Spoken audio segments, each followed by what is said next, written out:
Hello everyone, this is Sensei Gale, and thank you for joining me this morning in our Taekwondo class. It is October 1st, 2020, and in today's video I'm going to go over our 3-time attack and 3-time block / counterattack sequence. Now there are many ways to teach this, there are many ways to practice this. In particular, for this video today, I'm going to show you the face punch, stomach punch, front snap kick drill, followed by the rising block, outside to inside block, downward block, and reverse punch counterattack sequence. I will show this from a couple of different perspectives as well. Since I am the attacker right now, I am standing in a neutral position. I'm bringing my left hand over the right side of my neck, my right foot and my right wrist in towards the center of my body. I'm going to simultaneously slide my left arm down into a downward blocking position while my right fist pulls back to my right waist and my right foot goes back in a letter C position behind me and to the right. Firm downward block, feet shoulder width apart, front knee bent, back leg straight. I'm going forward and I'm going to prepare to punch to the face. Looking at my target in this case is my own upper lip line, as it should be for you when you're practicing by yourself, your own upper lip line. 1, face punch. 2, stomach punch. 3, front snap kick, guard, and block down. Come back. Since we initiated the attacking sequence, we stepped back to show that we have no more intention of coming forward to our opponent. Now, we are going to block. My left hand is on the left side of my waist. My right hand is up, a little bit higher than my own face height. This is assuming that somebody is going to lead punching me with his or her own right hand.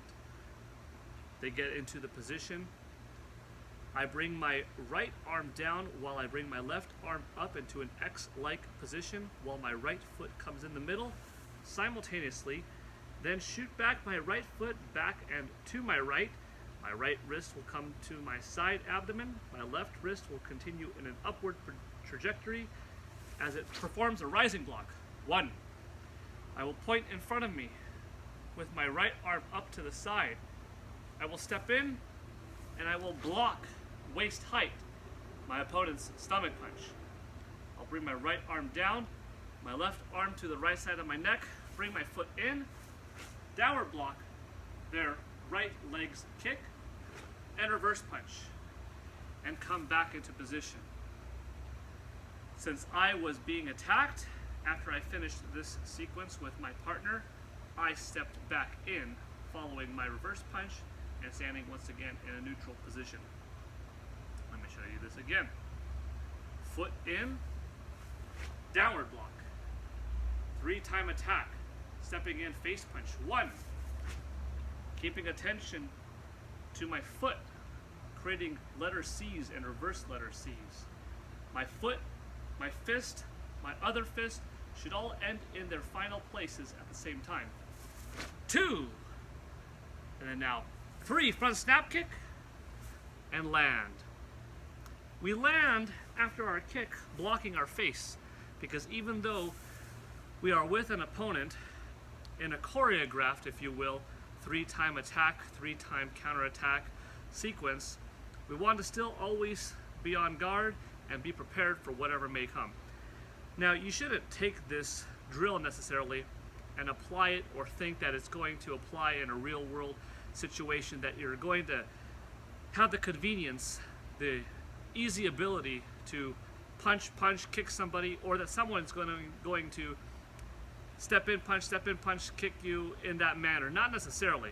But what this drill does is it allows you to understand your timing, your speed, the amount of distance that you could travel.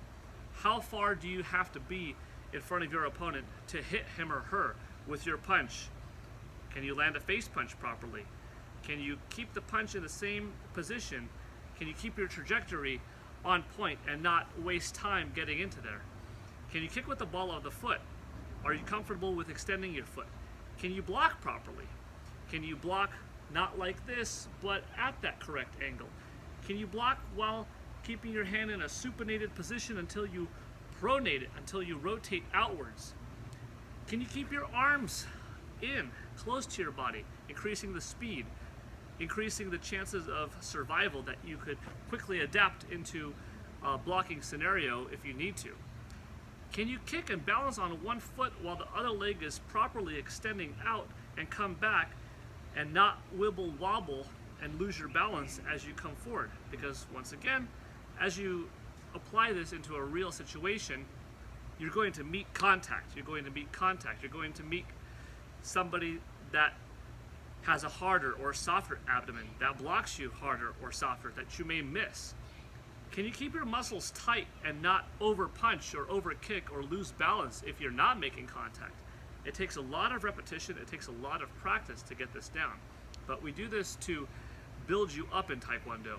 These are the building blocks, if you will, to then bring you to the next part, which is more advanced sparring, to the next part, which is fighting, tournament fighting, or street fighting, if you ever need it in that situation. It's all practicing along the way to help you get better and better.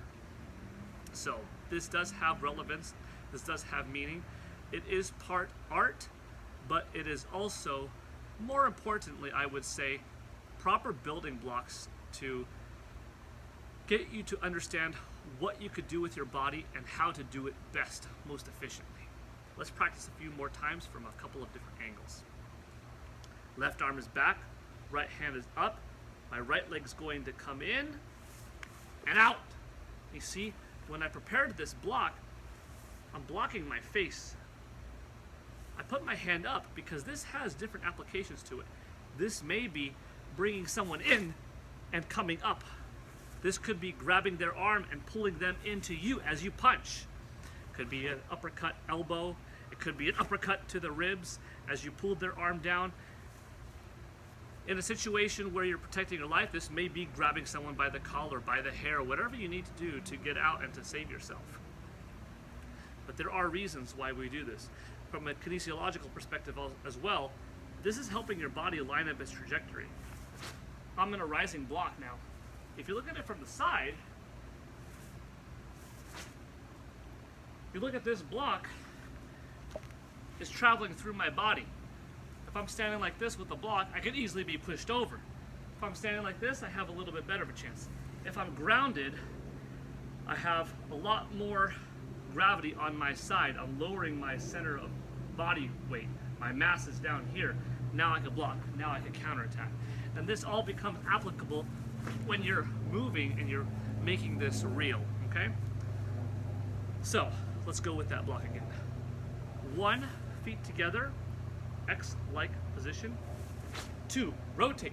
Remember, keep your waist rotated to minimize the amount of contact zone so that you don't get hit like this, that you might get hit like this, brushed off to the side. 2, point. As I demonstrated in class before, this could be pulling and attacking somebody. This could be pulling and attacking someone. Pulling and attacking. Pulling and attacking. You perform this motion to guide your distance, to prepare your next arm for where it's going to block, to show your opponent where to hit. But also, and more importantly, from a kinesiological perspective, this is helping your body line up right so that it blocks properly. From an actual fight perspective, having your hand out in this case, if you're able to grab on, you may change up your foot position when necessary. This could be grabbing and hitting someone's elbow, creating a break in the elbow from going in opposite directions. This could be inward. This could be grab and elbow strike yourself, or grab and knee strike, if you will.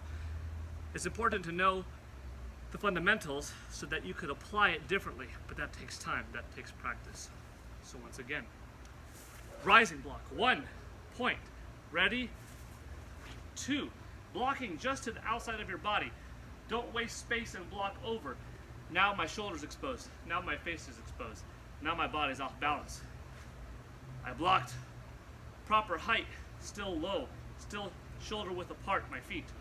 Now I'm preparing. I brought my feet in. I'm protecting my groin. My hand is also protecting. I also have one hand up here. I might do a backhand if that's necessary. This is the art part of Taekwondo, so there's a reason for it from a formal perspective, but also from a practical perspective of what you can modify it accordingly if that situation calls for it. I downward block, rotating, reverse punch. Let me show you from the side point of view.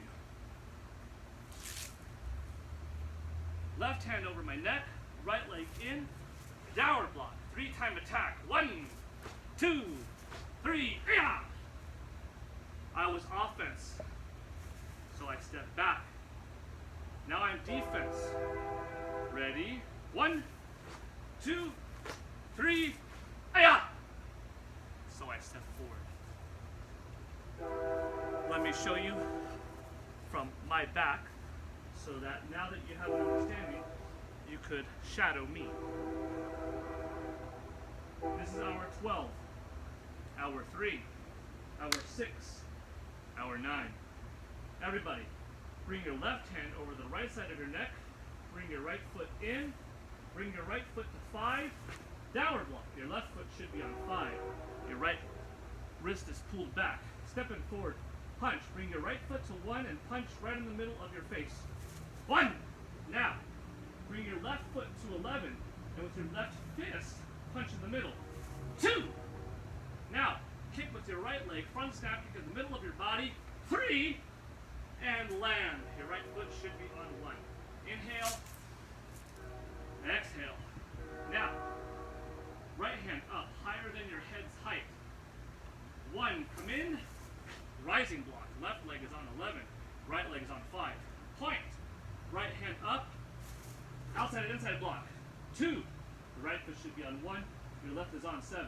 Now 3, put your right arm down, left hand over your neck, bring that right foot in, downward block, your left foot should be on 11, your right foot should be on 5, reverse punch, and come back, bow to your opponent. That is one of our 3-time attack and block / counterattack sequences in Taekwondo. As the semester goes on, I will be showing you more. Thank you for your time. This is Sensei Gale signing out. I hope you all have a good rest of your week, and I will see you next time. Bye.